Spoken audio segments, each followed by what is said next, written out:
Ironside will not be seen tonight, so we may bring you the following special program.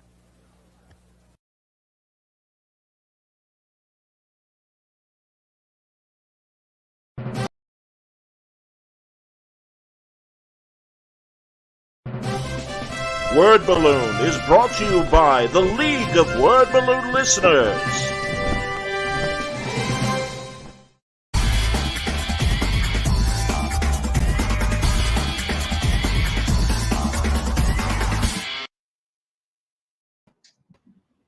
Welcome back, everybody. Time again for Word Balloon, the comic book conversation show. John Suntress here. Happy to welcome Bob Greenberger back to Word Balloon. Author, comic book writer, comic book editor.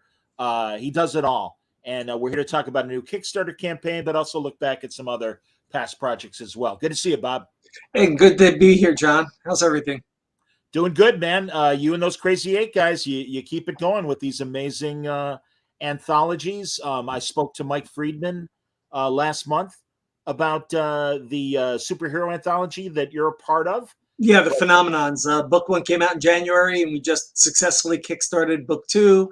And at some point, he'll tell me what kind of a story he wants me to write for it. That's great, man. And but you're here because your Kickstarter just got underway, and that's for Thrilling Adventure Yarns. Yeah, I grew up on the pulps, and the 1960s. I'm a kid, and I'm exposed to the comic books and beginning to get into science fiction. And then all of a sudden I see the Bantam paperbacks of Doc Savage and the Shadow. And it was like, what is this? then as I'm starting high school in the very early 1970s, local radio at 7 o'clock on weeknights would run the old radio shows like The Shadow and the Green Hornet and the Lone Ranger and Untouchables and all. And I'm thinking, where do all these guys come from? And it led me to the pulps, and it gave me, thanks to things like the Steranko History of Comics and other fanzines and articles, I discovered what the pulp magazines were all about. So it was like supplemental. And I could tell you that I was really taken with Conan and Fafhrd and the Grey Mouser, which DC's Sword of Sorcery comic led me to find the Fritz Leiber material it was based on. So comics and the pulps really were very, very tightly connected in the 60s, especially in the 70s, like when the Batman met the Shadow, So the pulps have always been a part of my DNA. And when I was thinking about anthologies for Crazy Eight, I said, I would love to do a tribute. And I did the first Thrilling Adventure Yarns a couple of years ago, and everyone had a really good time with it. And I had all these people knocking on my door going, hey, can I write a story for the next one? And I was thinking, next one? So I'm thinking, all right, maybe I will do a next one. And I did Thrilling Adventure Yarns 2021, and that went well enough that I'm trying it a third time with Thrilling Adventure Yarns 2022. So I'm treating it like annuals. And I mixed up the writing personnel in each of the volumes. So there were some repeat people. There were some, obviously all the Crazy Eight writers are all in there, but each time I invite different people. And so this time I got people like David Gerald and Raymond Benson, who wrote some of the James Bond novels. Absolutely, sure. And David Gerald for novices, great sci-fi writer, Trouble with Tribbles and Land of the Lost among his credits, but a great Star Trek writer and a couple Star Trek novels as well, I believe. But yes, Raymond Benson, Chicago's very own, and I love his James Bond novels, sure. So it's great to have different people in each book because it changes the flavor and it changes the, the types of stories we have. And interestingly, for the second volume, I had Ron Mars write one of his rare prose stories. And he said, I'm going to get Bart Sears to illustrate it. I said, great. And Bart illustrates it. Then Bart reaches out to me and says, if you do another one, my wife and I would love to write a story for it. Wonderful. So who am I going to say? Say no to Bart. He's been a good guy. Known him since he broke in back in the late 80s. So, yeah. So he and his wife, Michelle, are part of this whole thing. And I've got 4 writers in reserve for stretch goals because that's what Kickstarter's about. You make your goal and then you offer more so that people stay interested and maybe grow make the package even more special. So I've got, speaking of Star Trek, I've got Diane Duane, who has written wonderful. many popular Star Trek novels. Yeah, as great well as writer. her own Young Wizard series of novels, which are terrific. Overshadowed by the other boy wizard from J.K. Rowling. But her stuff, I actually find her stuff superior. I've also got my writing buddy from the Sherlock Holmes novel I did, Steve Seville, who is a media tie-in role-playing game genius, as well as he writes terrific thrillers and espionage and really cool stuff. Lawrence Watt Evans, who's got a couple, like an armload of material in the fantasy sword and sorcery realms. So he's a really, I've known him for years, and it's the first time we're getting to do anything together. And then the fourth and final one is, why am I blanking?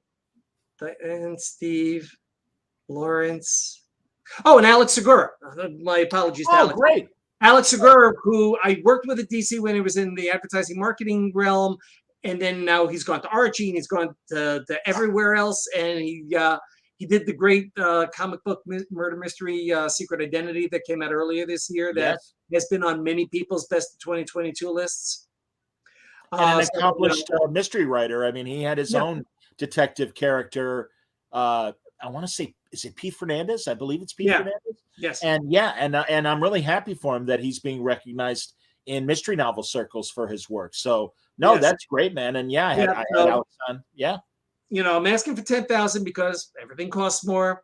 My cover artist, my book designer, got to pay the authors. Costs money to ship, so postage is up. But everything costs more. So I want 10,000 to give everyone 24 amazing stories. Then hopefully we'll make a few thousand more, and I can add, the 4 more. Well, here's the URL, everybody, in the YouTube chat, and it's on screen now. But also, if you search for Thrilling Adventure Yarns 2022 Kickstarter on Google or whatever search engine you use, it'll take you to the page, and it's live now. The page is live. Yeah, well, we launched Monday night at 9:00, so here we are, just under 48 hours away, and I'm already 58% funded. Excellent. So, but these Kickstarter campaigns, they always start strong, and then there's that petering out period, and then you finish. Then you get all this activity in less 2, 3, 4 days. It's the middle stuff that makes me worried, because I really want to get to the goal and be able to add the 4 writers and maybe even make some more money. Because one of the things that the first 2 volumes have, every story has an illustration in black and white. And I got all my old comic book buddies and some other illustrators to step in and do some of the art. And I think the books are so much better for having the illustrations, because again, that's what the old pulp magazines had. They had the stories, they had the illustrations. That's where great artists like Virgil Finlay and Roy G. Krenkel got their start, who were influential to people like Frazetta and Al Williamson. So, again, there's that comic connection. 100%, man. Hey, Mike Friedman is watching us, and I'm glad he is. And he has a very cogent question, which is, why did you decide to include more sword and sorcery in this volume? I think Mike threatened to break my arm if I didn't. No, actually, after the second volume, and I was thinking about a third, I reached out to the backers to the first 2 books, and I said, guys, here's a survey. Please give me your feedback. And when we aggregated the results, there were a couple of the genres that we had been doing, such as war and romance and even aerial combat, that were not polling terribly well. But I said, what would you like to see more of? And sword and sorcery was by far the largest vote getter. So I threw out a couple of genres. I told my writers that are invited into this book, I'm looking for more sword and sorcery. So I've got 5 or 6 sword and sorcery stories, and that's why a sword and sorcery image made it to the cover. That's excellent, man. No, that's great to hear. How about any westerns? The readers want. Any westerns? I've got 1 western. In fact, Bart and Michelle Sears have written the western, and Glenn Howman, who always does some sort of graphic story, I told him I would like a western for this volume, so I'll have a minimum of 2. That's terrific. Great to hear, man. Let's see here. Brad Jurin chimes in and says, the thrilling adventure yarns anthologies have stories for everyone. That's very nice. Very cool. Yeah, I mean, I've got two-fisted adventurers like the Shadow or Doc Savage. I've got I've got your basic detectives. I've got mystery, supernatural, occult, call it what you will. I've got the sword and sorcery. I've got Western. Like I said, we did drop war. We dropped romance, which was interesting because for the second volume, I wrote a romance story because I wanted to challenge myself to write a genre I've never written before. Sure. It's interesting. I mean, and you're seeing it yourself, obviously. I'm so happy that in comics as well, all the genres have really kind of come back. And God, right now, Tom King, the great Batman writer at DC, and Elsa Chartier, wonderful French artist, they're doing this fantastic time travel romance thing called Love Everlasting. And I'm really glad. I mean, God, Andy Watson back in the early 2000s, I think, really showed you could do decent romance and stuff. Here, there's a James. I will say, I've been following the Tom King, Elsa Chartier adventure on Substack, and it's a lot of fun. Yeah, absolutely. I wanted to give for people who may not know, there's your classic Doc Savage paperback image from the great James Bama, who just passed away this year, and it's so sad. He was in his 90s. And of course, the model for that was Steve Holland, who played Flash Gordon in the 50s TV series. Yep. Good stuff, man. Hercules as well. I'm a generation behind you, and I mean that in the most complimentary way in terms of, well, truly, because I grew up on those paperbacks in the 70s and 80s. Yeah. And a lot of them were used books when I was getting them and stuff from the did you get the old Pyramid Shadows with the Steranko covers? Yes, I did. I mean, those were cool. There were like 23, 24 of them. They were so much fun. And Jim had like a dozen paintings that he was traveling with the Windy City Pulp Show. Mm-hmm. God, this is 10 or 15 years ago. And he brought some of his original paintings to show and stuff. And I love going to the Windy City one in particular. And guys like, another peer of yours, Jerry Conway, is a big pulp fan. And yeah, man, I'm with you on all that. Jerry is one of a all-star lineup of comic book writers I was trying to entice to this volume to do prose stories. And Jerry basically said, I'm retired. Okay. I was lucky last year. I did an online convention and I got him and Brian Bendis to talk about Spider-Man and Superman. Sure. And it was great. And I didn't even, I'm like, you don't need me. Just the two of them going back and forth. And it was so great. Actually, later tonight, I'll let my Word Balloon audience know. Very late. You'll be in bed by then, Bob, because you have normal teacher hours. But I'm at 1 a.m. Eastern time. I'll be talking to Brian from Portland because it's only 10 o'clock his time. And he's got to put his kids to bed before he talks to me. Yeah, fair enough. Some new stuff. Brad had another question. He wants to know if we'll be getting a hardcover with Volume 3. Is that one of the incentives? Actually, he is the second person to ask since we launched. Honestly, I've had the hardcover option in previous two books, and I really haven't got a lot of demand for it. So as we go along, maybe I will throw that in as a stretch goal to unlock, making that an available add-on. They can upgrade from softcover to hardcover. I hear you, man. How is I mean, and Bob, you've been, obviously you keep it, and this is what I love about all the Crazy Eight guys. All of you guys are time-tested and prolific writers that have decades of experience behind them. But I'm glad that you guys are part of the current genre fiction scene. How has the digital side been for you in not only these Kickstarters, but also in general of stuff that you've put out? Crazy Eight started because there were things we wanted to do that traditional mainstream publishers said, we don't think there's an audience for it, or we don't know how to market it. And we said, but we know we have readers who are interested, and these are things we want to write. And if we're invested emotionally in it, we think we'll produce quality material that the readers will respond to. And we've been at this for 11 years now, and we, no one's getting rich, but we're not, we're not giving up either. We're doing what we want. We're making some money. Everyone seems to be enjoying what we're putting out. So Hey, so man. far so good. Yeah, It has not hurt us. I'm glad you guys are doing it. I'm glad you guys have cultivated that kind of following that people will take notice if it's a Crazy Eight production or specifically Bob Greenberger fans, Peter David fans, Paul Kupperberg, Mike Friedman.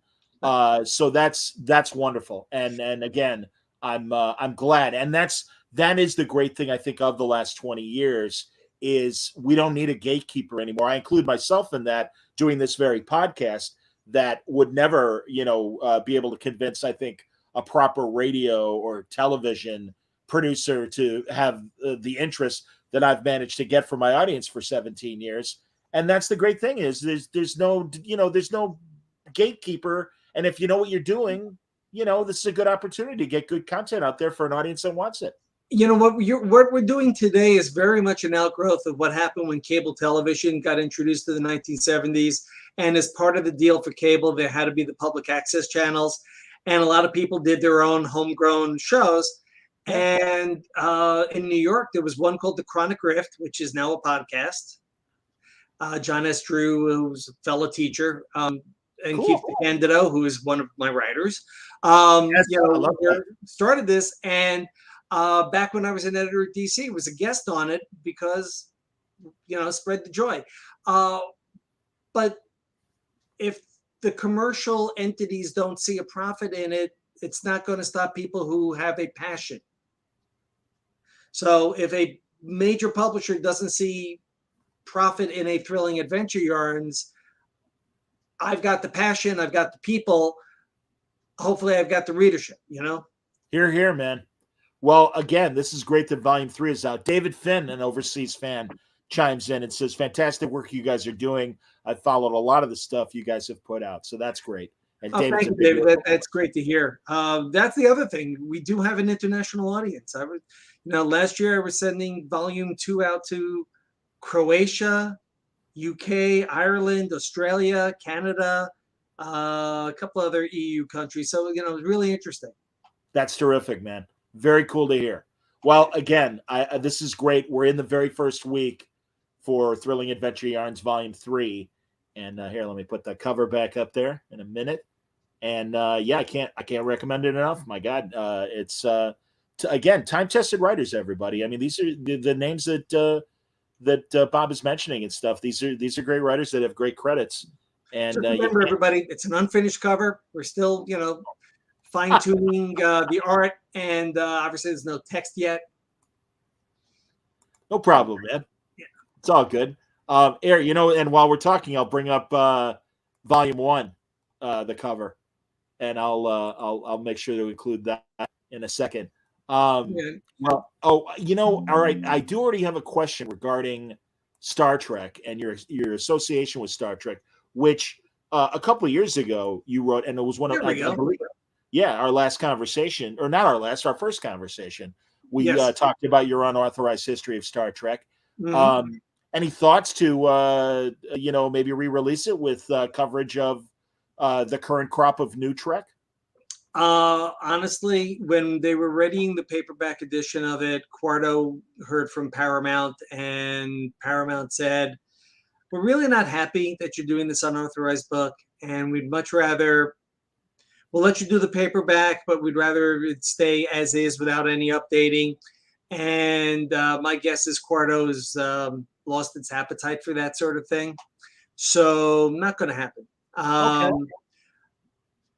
I've been involved in Star Trek as a fan, as a, volunteer at the original Star Trek conventions of the 1970s.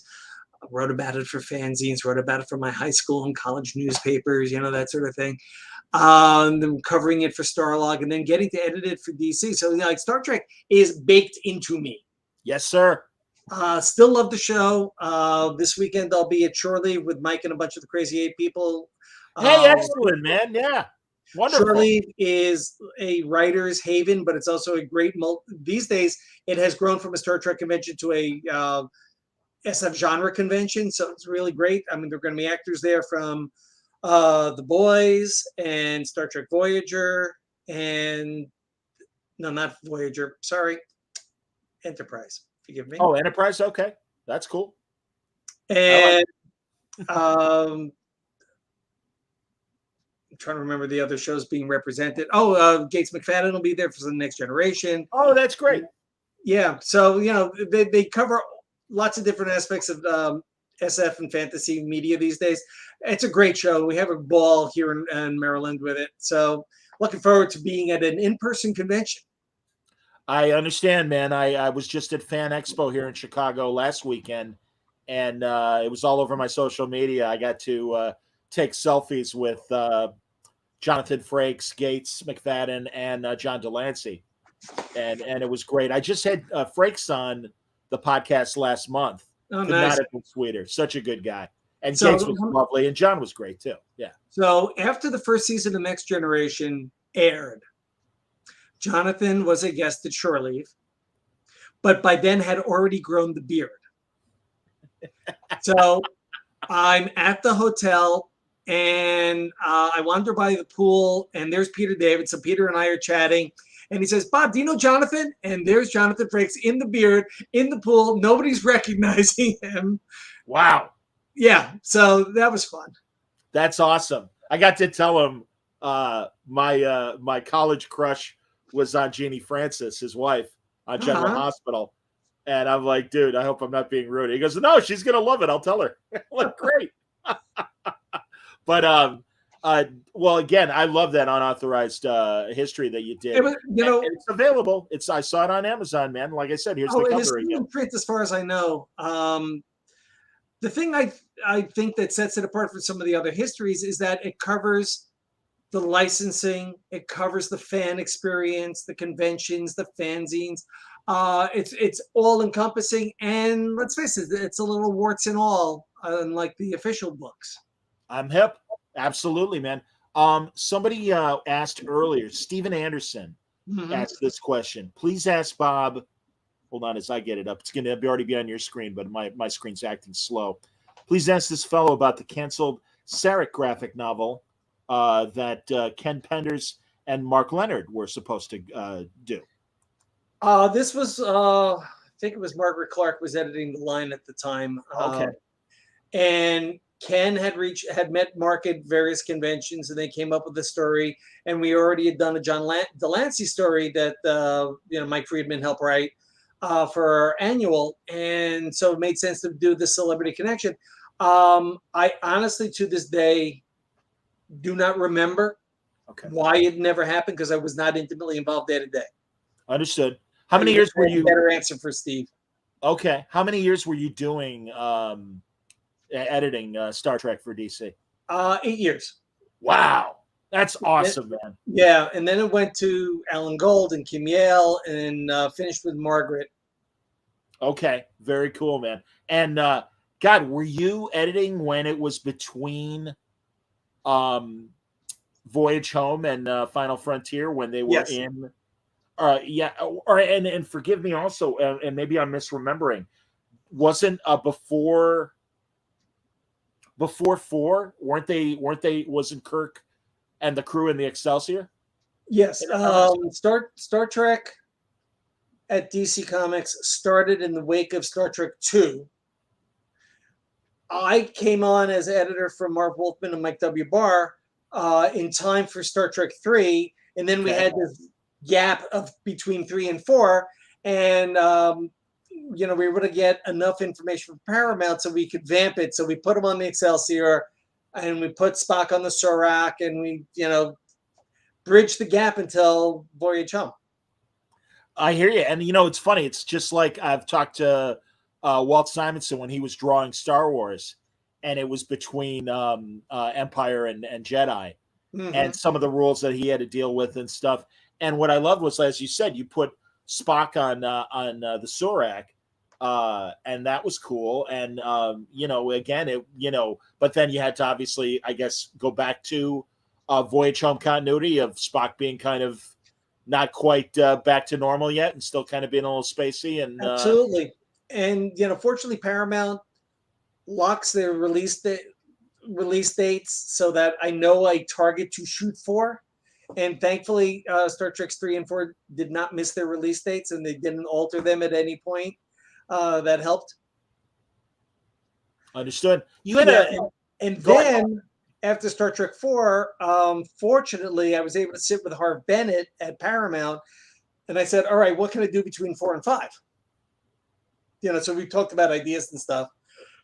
So that helped, and the one thing we was told was, avoid the Academy.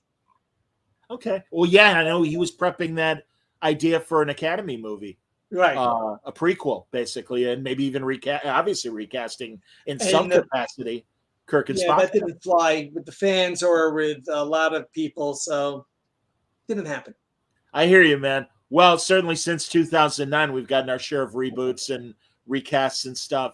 And it looks like the reboot cast is going to make a fourth one. Yeah, it does. It does. I got to say, I mean, certainly no one will ever hold a candle to Leonard Nimoy.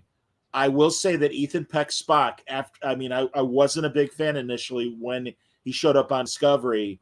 I really think he's grown into the role, and I really do like him on the Pike show.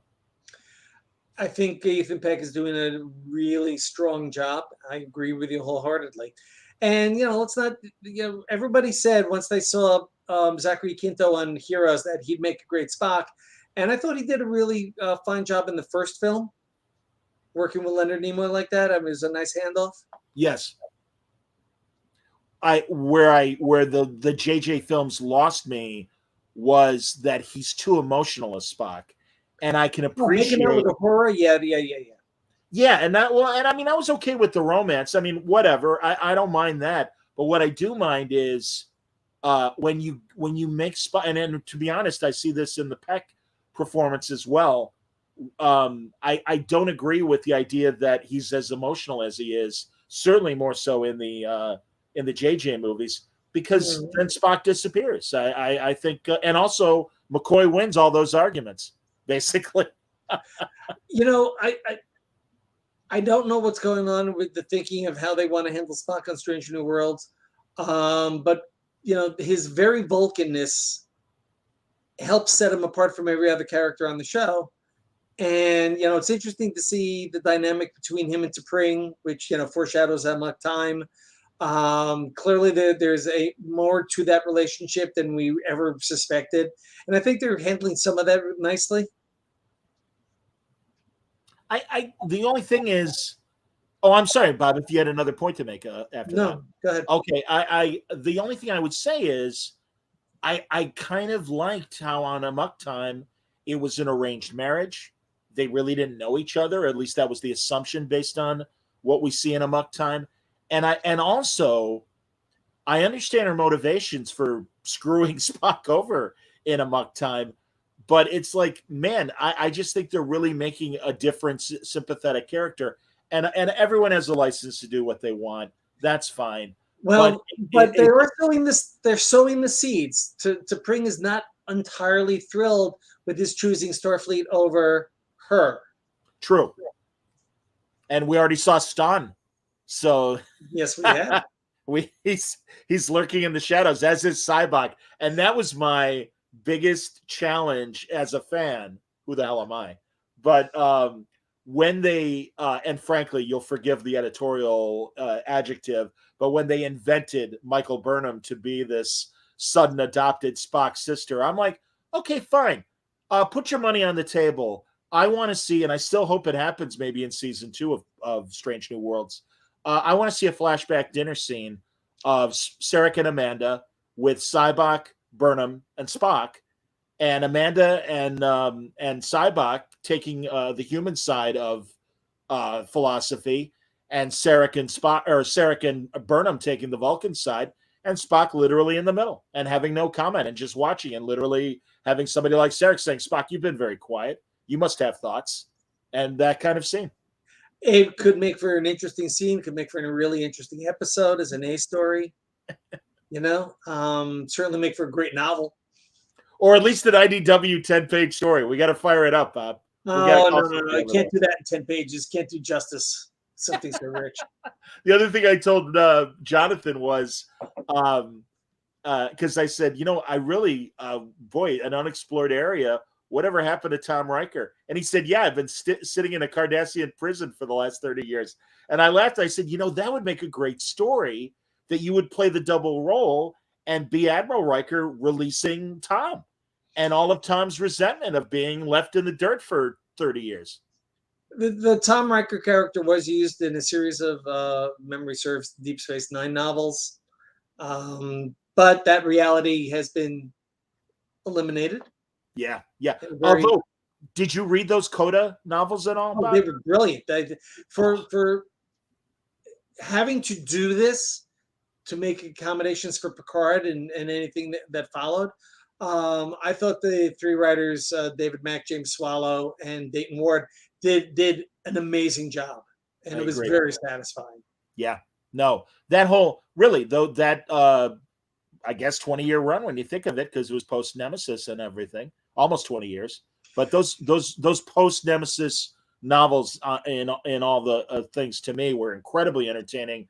I still enjoy reading the ones that I started very organically, but really started to gel with the 9-book A Time 2 series, which I did 2 of the books for. And it just grew and readers responded to it. And Paramount said, have fun.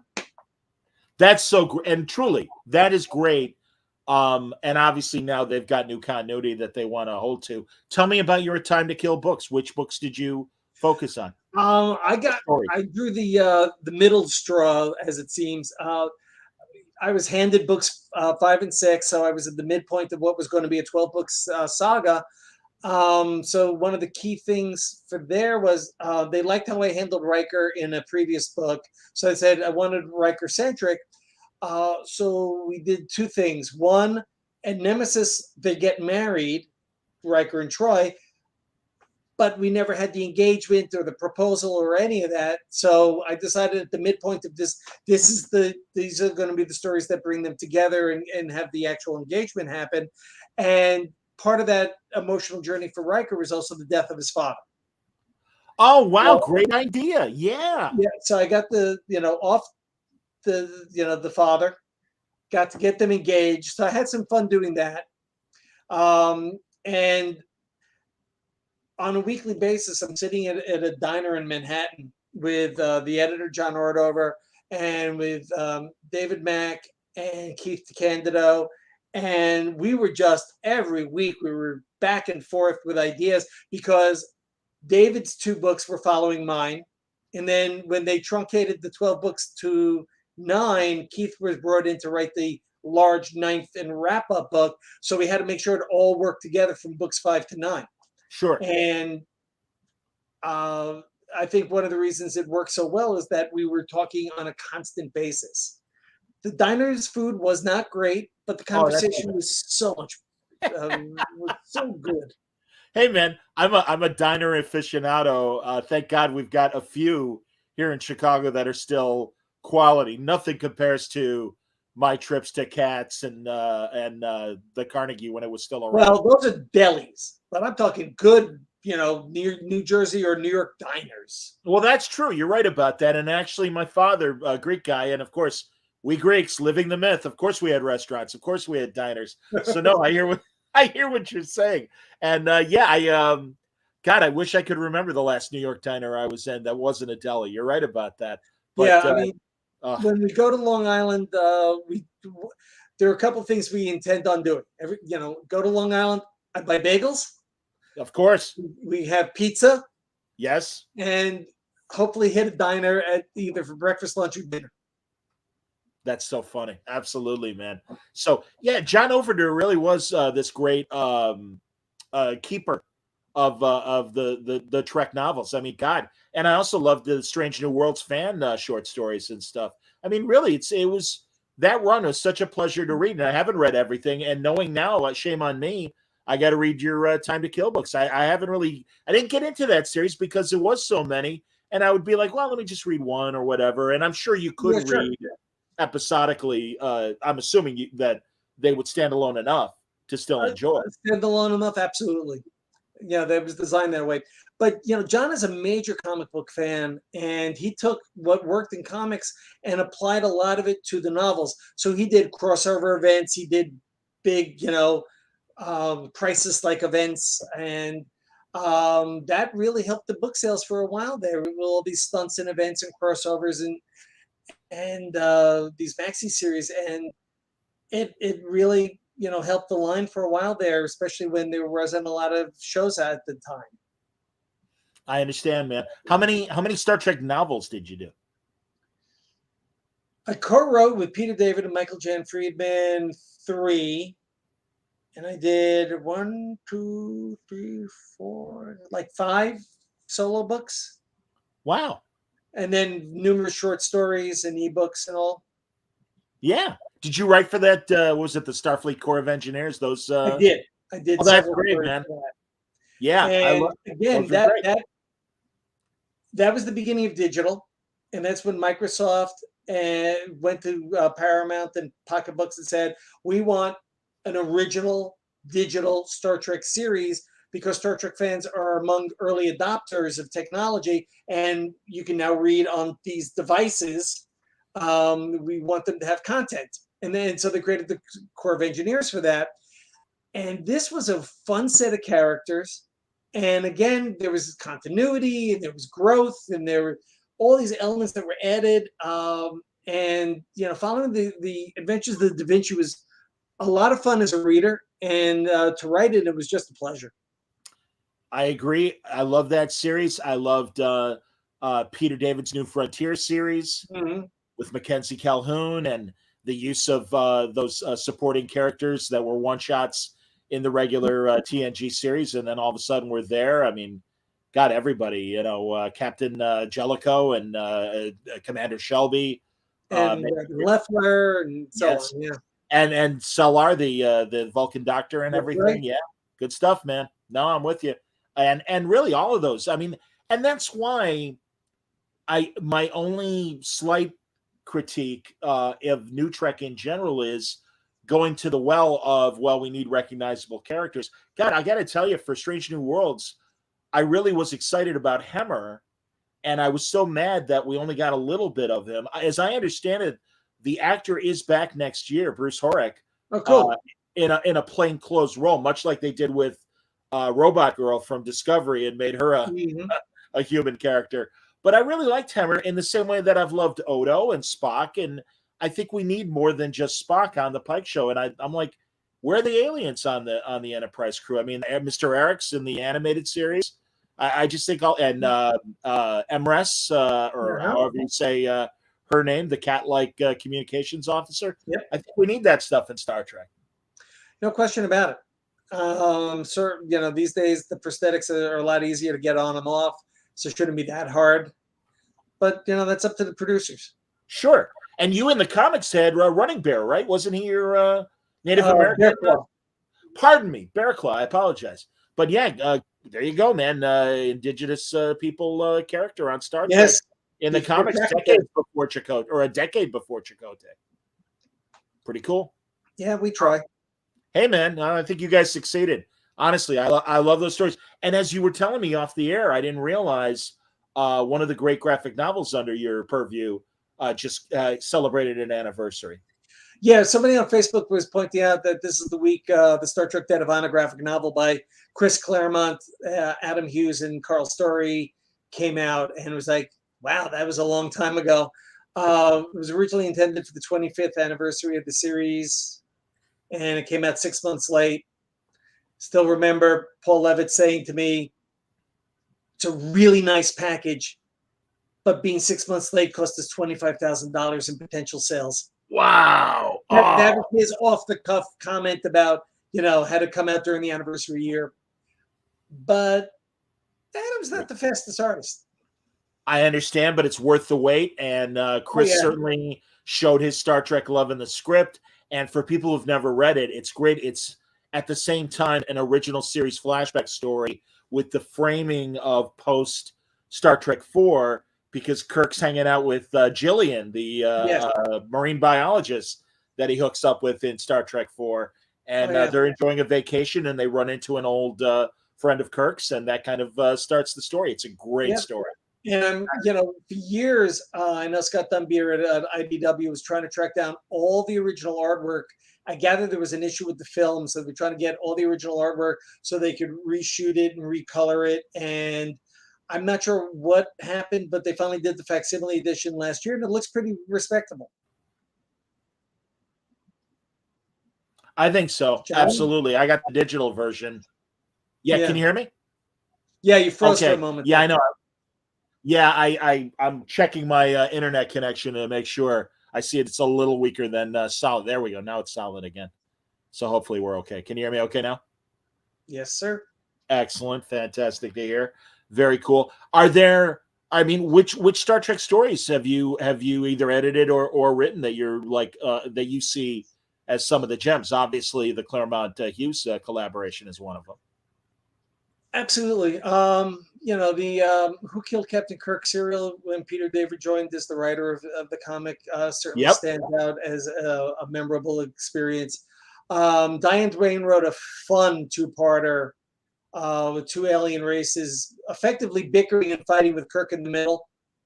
And they were very alien races. So that was fun. It was great because they even got Jim Starlin to do the covers for those two. So that was neat. So those are some of the ones that immediately stick out in my mind. Mike Friedman wrote a couple of really sweet, emotional one-off stories during his Next Gen run. I agree with all that.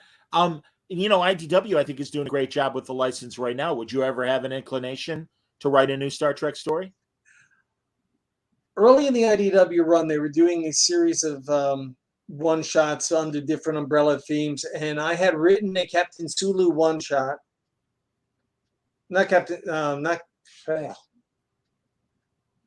I wanted to do Sulu. Somebody else was going to do that. No, the Captain Rachel Garrett, because I wrote her story in the Enterprise Logs anthology book, and George Freeman was going to draw it, but sales on the first couple of the one-shots in that umbrella were soft in sales, and since by the time they checked with George, he had yet to draw it, so they said, "Yeah, we're canceling it." Captain Garrett, Enterprise C, absolutely, man. We need more. That's another thing that if they want to go back, God, there is that gulf of time between Kirk and Picard to explore. We know very little about John Harriman from the Enterprise B. Yep. Peter David did some nice work with him in the Demora novel, which explored Sulu's daughter. Yes. But he has not been used very often. Garrett and her time on the sea before yesterday's Enterprise, it's certainly worthy of exploration. Yeah. I don't know. Are you watching the Orville, Bob? Not season 3 yet. There is so much streaming. My wife and I can only get through 3.5 episodes in a night, and they're so it's in the queue. That's good. Right now we're trying to get through Peaky Blinders, then we'll get to the Orville. Hey man, great series, and I don't blame you. That's a terrific series. I got to catch up on The Expanse. And that we finished in real time because my wife and I were so emotionally caught up in it. We very much wanted to see what was happening, and back in December we managed, and it was so satisfying. Excellent to hear, man. No, that's great. God, I don't know if you have Apple TV, but For All Mankind could very well be a Star Trek prequel using real world alternate history. And that's Ron Moore. Absolutely. Yep. Apple TV is probably the next streaming service we will get if we ever catch up on all the stuff on all the streaming services we currently have. I hear you, man. I know. I'm too embarrassed to tell you how many streamers I have along with cable. It's with Shore Leave on Friday, I need 2 hours tomorrow to finish Strange New World, so I'm current and can talk to everybody. Then I'm not going to ask you about the wrap up and everything. I'm glad that M'Benga is part of Strange New Worlds because as I'm sure happened to you as a kid as well, so many times to fit more commercials in, they would cut the M'Benga scenes in the 2 or 3 episodes he was in the original series. So there's all these great stills of him even in the closing credits, and it's like, who's that guy? Well, it was nice to have a black character on the show other than Uhura who referred, and the fact that it was a doctor The fact that he got to slap Spock around. Yes. But also being a Vulcan specialist in medicine. Sure. It's like, this is, and again, that's, I mean, truly, I get for us, and this is me saying this to everybody. I'm not going to let, if Bob wants to comment, he can. But sometimes there's an attitude about Roddenberry and the 60s show. And listen, Roddenberry was absolutely a casting couch producer, and absolutely, as you, I'm sure, explored in the Unauthorized History. I don't remember specifically, but again, as you say, warts and all, and there are plenty of warts, but there's a lot of pluses as well. Oh, and no, there's no question that Gene Roddenberry, as a producer, was visionary in his wanting to be inclusive, in using science fiction to tell allegorical stories, very, very much from Rod Serling's mold. His heart was in the right place. He brought in the right people at the beginning to work on that show. The writers he was able to bring in, the research he did with the Kellum Forest research arm that helped figure out Next Generation, ship design, weaponry, things like that. There was so much he did right that people forget because they prefer the warts. They prefer hearing about the casting couch. Yeah. But there was so much he did right, and that includes the hiring, making DC Fontana a story editor when there were no women in that role anywhere in Hollywood. The You're fact right. that, after John D.F. Black stepped down, he brought in Gene Kuhn and let Gene do so much to add to the lore. And, Kuhn is probably he and Justman are probably the two most underrated, developers of what Star Trek is. 100%. The Star Trek we know and love. Yep. You got to be an uber fan to really find out and appreciate their contributions. I love Mark Altman's book that he co-wrote, The 50-Year Mission, the 2 volumes of it, and I think does justice to Justman and Kuhn as far as that goes. Yeah. And if you look at the Mark Cushman books that are the season by season books from Jacobs Brown, he runs a lot of the original memos, so you can see the back and forth between Kuhn and Justman and Roddenberry and Fontana and all. So it's real interesting to see how much they all had back and forth to shape the show. I'm with you, man. It may have started with Gene Roddenberry, but by the time they got to the second pilot, everybody else was getting a say. And I give Roddenberry credit for letting him have a say. No, I'm with you, man. Absolutely. Bob, I'm going to take a quick commercial break. We're talking to Bob Greenberger about Star Trek and, of course, the Thrilling Adventures Volume 3. And am I saying is it Thrilling Adventures? Am I saying it right, Bob? Thrilling Adventure Yarns. Thrilling Adventure Yarns, Volume 3. We'll come back with more conversation with Bob right after this. Every part of comics and artwork is a form of communication with other people. It's not just here, let me direct my thoughts at you as a dictation of concept, but it's hoping to convince you of how cool you think a visual could be or a story could be. And you're trying to communicate ideas in one part storytelling and greater part just graphic impact. You're hoping to relate a sense of energy, urgency, and enthusiasm to people. That there's a lightning of spirit that comes out of superheroes that has always worked for me. That it isn't really about the practicality of what they might do. It's not the practicality about grown men punching each other in costumes. It really isn't about that. It's a visual metaphor. And that metaphor could be for a lot of things, but it's mostly just about the energy and enthusiasm that can be found in the fun of life.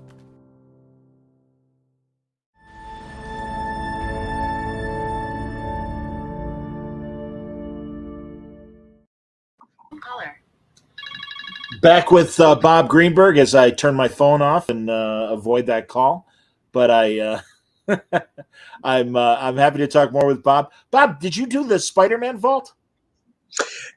Peter David brought me in to help him out on that when we had some deadline issues. So yeah, we did the Spider-Man Vault, which is now being freshened and They brought in Matthew Manning to do some revisions to bring it up to date from when the Vault came out. It's got a new title, a new cover. It'll be out in September.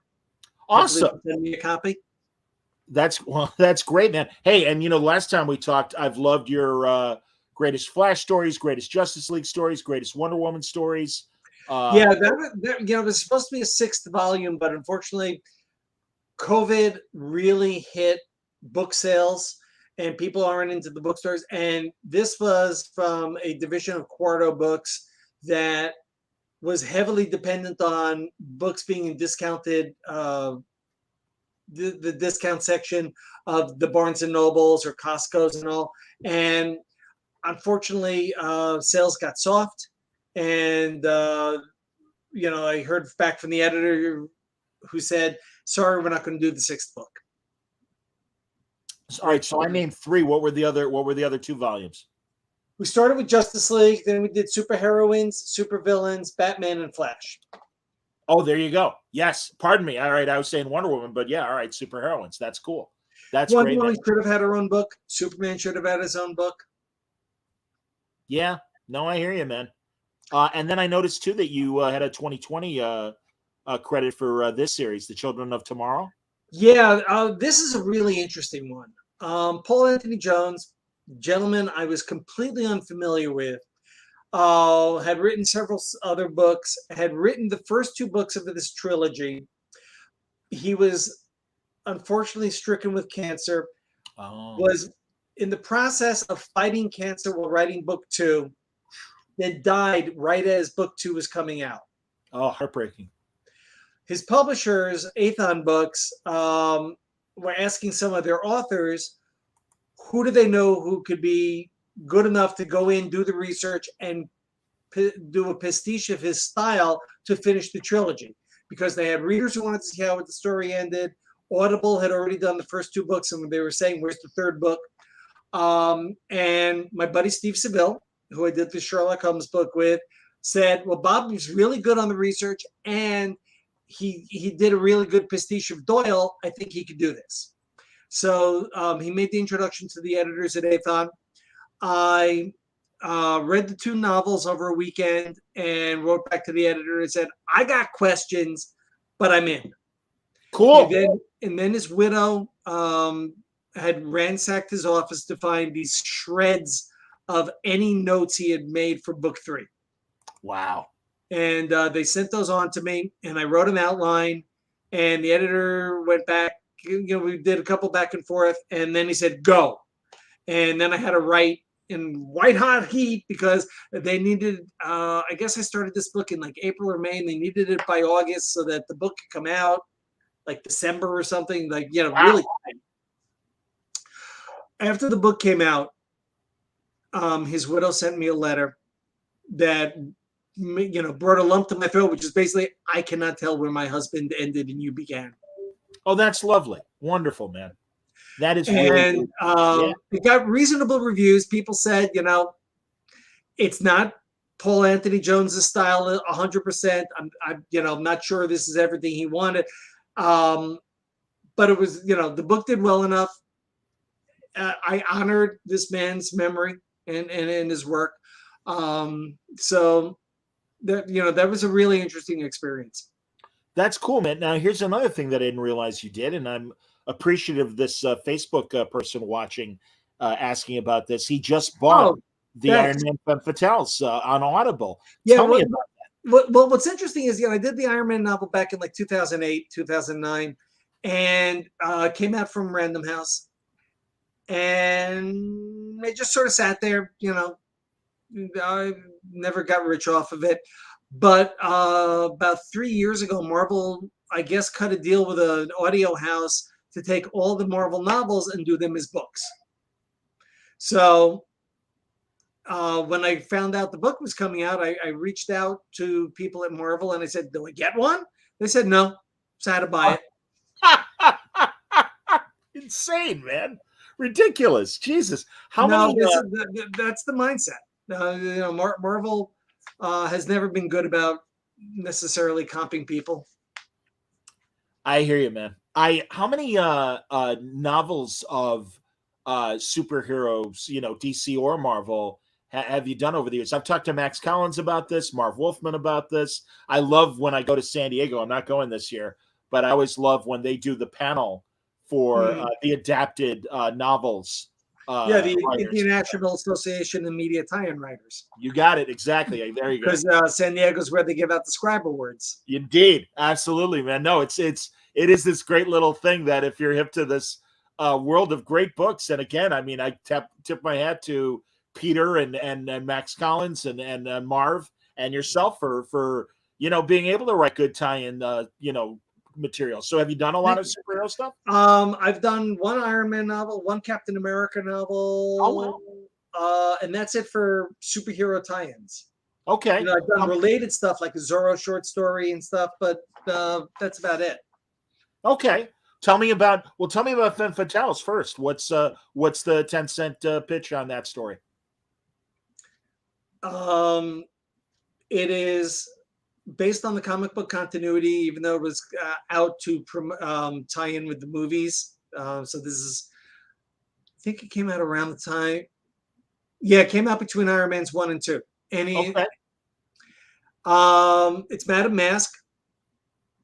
And, infiltrating, working with AIM, dealing with...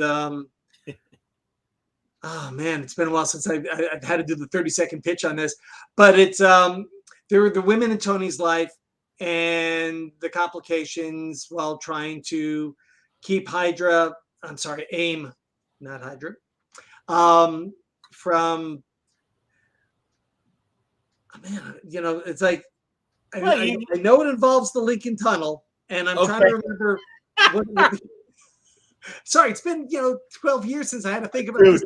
And I'm not trying to put you on the spot, but no, what you've described right there is plenty. So that's good. No. And even I had fun because they let me have Tony take Madame Mask to bed, considering that they're usually mortal enemies.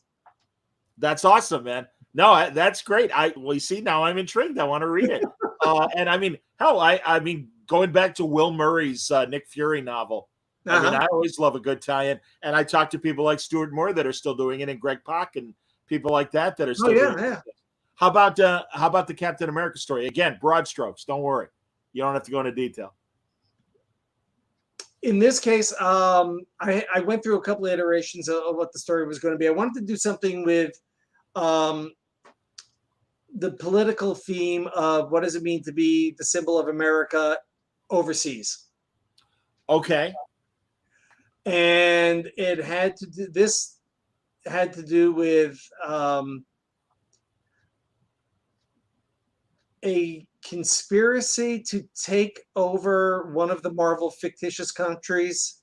I sat there with the Marvel did a 2-volume atlas of the Marvel universe, of the Marvel Earth, and I was going through finding all these interesting European countries so that I could set my story there.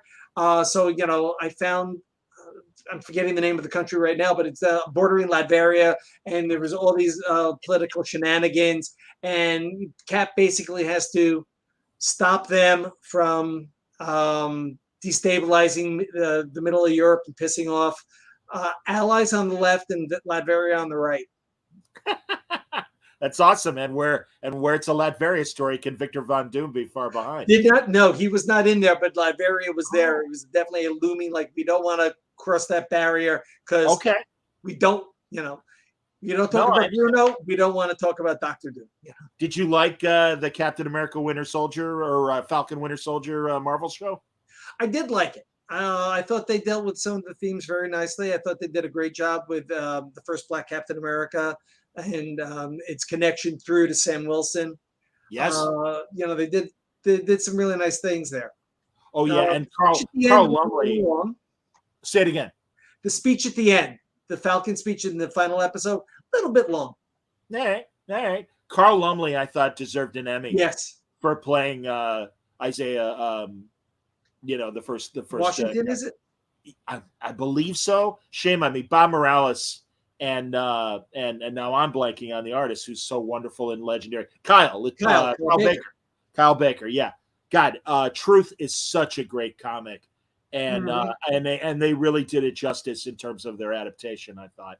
So Yeah. yeah, really really great stuff. No, it's a great story, and the way they shoot in John Walker, I mean, that's the thing. I really think for that has been my favorite, I think, of the streaming Marvel TV shows. As great Okay. as a lot of them have been, like I love Loki, I loved Hawkeye, I'm enjoying Ms. Marvel. You know, I love What If, you know. Mhm. I'm with So you. The that right now, what I'm waiting to see is what is Phase 4. I know that we've got all the cosmic stuff that's going on, and I know we've got Valeria dealing with the U.S. agent and the Yelena Black Widow. But what is Phase 4, dealing with other than the repercussions of the snap? I'm hip. No, You I know, agree. and after seeing Thor: Love and Thunder, which was very entertaining, I expected more. And I'm still Okay. waiting for any show or movie to reference the celestial sticking out of the earth. Sure. Like nobody has referenced it. You don't see it in the background. It's almost like they forget, they're not acknowledging that show, but we know it got to be in the plan. Yeah, I would agree with that. Absolutely, man. No, that's a very good point. I haven't seen Thor yet. I'm hearing the mixed things, but I still want to see it. It's entertaining. It is tonally inconsistent, so the humor doesn't work as well as it should have. How about Doctor Strange? What'd you think of that? B plus. Yeah, I'm with you on that. Yeah, go on. There's stuff I liked about it. I thought they did some real interesting stuff with Wanda, some real interesting stuff with the multiple realms. Certainly, Earth 838 was fascinating. But America Chavez was nothing more than a MacGuffin and not a character. And I think more could have been done there. I agree with that as well. And I wonder, again, I hope there's a plan for her in subsequent Phase 4 movies and everything. Well, between Kate Bishop and, Ms. Marvel and America Chavez, everyone keeps saying Young Avengers, but Marvel hasn't announced anything. They're promising some huge announcement at San Diego in 3 weeks, so we'll see. You're right about that. Yeah, it's not this weekend, the following weekend. Are you going to San Diego or no? I haven't been to San Diego since I guess 2012. It's expensive. It's it's a major investment to be there, and I need to be there for a reason other than being there for the International Association of Media Tie-in Writers panel. I can't justify all of that for an hour. If I had a book and I was at a table or working with a publisher. I mean, the only reason I made it to 2012 was because Sony brought me out for After Earth. Oh wow, cool. No, I hear you, man. I always refer to San Diego as really expensive summer camp. Yeah, all of our out of town friends, and we're all hanging out for 5 days or whatever. But it costs an arm and a leg. And don't get me wrong, it's an amazing experience. And my first one was 1978, and wow, watching it grow is like wow. Yeah, God, Matthew Klickstein is doing a great history of San Diego. The book is coming out this fall, nice. But he made a tremendous audio podcast that ran on Sirius XM, but is available as a podcast as well. And Brink Stevens, the old Vampirella model, she's the narrator, and it's 8 hours. And man, I'm telling you, it is such a great production. And I know the book will be even better. And Matthew's been on Word Balloon to talk about it before, but I think it's going to be great. So, and also he and I are going to be at Terrificon talking about it as well prior to its release. But I know he's going to be at San Diego. Another reason I want to go to Terrificon. Oh well. I hear you, man. No, I'm sorry I won't see you there, but I'm glad I'm seeing you now. And thank you. Hey, seriously, continued success. I am thrilled that you're out there again with Thrilling Adventure Yarns, Volume 3. The Kickstarter campaign started this week. Bob is just over 50% to his $10,000 goal. I'm at Are there- 58% and climbing. Hopefully, we'll get past 60 tonight. Are there any incentives that you want to, beyond the 4 bonus ones, obviously? Well, we got the 4 stretch goals. Beyond that, I would like to be able to get it illustrated. But obviously, the reward tiers, we're offering Tuckerization so that you can be put into the story as a character. We are offering editorial services so that a number of people have volunteered to edit, give feedback on a short story or a chapter of a novel up to 5,000 words. I've got one tier. One of our Crazy 8 people, Mary Fan, volunteered to help people with query letters. People can buy ads in the book and give us a product, and we'll turn it into a pulp ad, so that it fits the look and feel. We're offering digital bundles. Authors in the book have offered up stories, so you can get the ebook and all these other ebooks. I've got something for everybody, and people just need to read the tiers and see what they find it fascinating. That's fantastic. They can just throw money. That's also welcome. Money is always nice. Absolutely. The Kickstarter URL is in the YouTube chat. So everybody make sure that you go and check that out. Let me see if I can put it back on screen one more time. But regardless, you can also just search for Thrilling Adventure Yarns 2022, and you'll be able to see it. But here it is there. That's the URL, everybody. So, hey, as always, Bob, great to talk to you. Yep. I will leave it here because there's always more to talk to you about that. You're that kind of prolific writer. And please, happy to talk whenever you got something new or just to be. I want you to have a great time at Terrificon. Say hi to Mitch for me and slug him. I hear you, man. No, I gotta figure out a way of firing up a Star Trek panel that would intrigue Mitch and have you, Mike Jan Friedman, and maybe Peter or somebody else. Paul, certainly. I don't know. Did Paul ever write any Trek for you? He wrote a couple of issues. Okay, there you go. Yeah, Paul wrote everything. So, all right, man. Well, thank you. And again, everybody, Thrilling Adventure Yarns Volume 3, available now on Kickstarter, is worthy of your support. Lots of great writers that we've known and loved and trusted through their comic book and prose careers. So very much worth your time and attention. Thanks a lot for watching. Coming up in about, let's see the clock. Just under 4 hours. I'll be talking to Brian Bendis about what he's got cooking right now. So until then, I hope you enjoyed the show.